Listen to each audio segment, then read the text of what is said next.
Si vous arrivez à nous dire comment va évoluer le Brexit, n'hésitez pas. N'hésitez pas parce que franchement, il est bien malin celui qui arrive à prévoir la suite, la sortie théorique. C'est le 31 octobre, sortie de l'Union Européenne. Le Premier ministre britannique Boris Johnson a été obligé par son Parlement à demander un report. Oui, mais il ne compte pas s'en tenir là, loin s'en faut. Il va tenter d'organiser un nouveau vote dès aujourd'hui. Et pendant ce temps-là, à Bruxelles, Isabelle Horry, on se résigne à attendre et on envisage toutes les possibilités.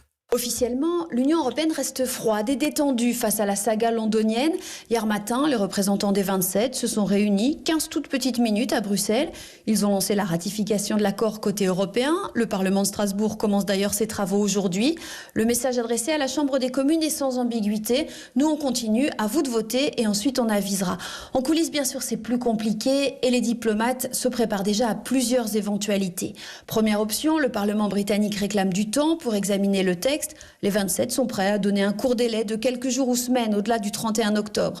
Deuxième possibilité, les Britanniques votent non cette semaine. Là, il faudra que les dirigeants européens reviennent à Bruxelles, sans doute en début de semaine prochaine, pour étudier la possibilité d'un long report du Brexit. Enfin, dernière option, Westminster vote oui dans la semaine. Soyons clairs, les Européens qui en ont plus qu'assez croisent les doigts pour qu'elle se réalise. Bruxelles, Isabelle Horry, Europe 1.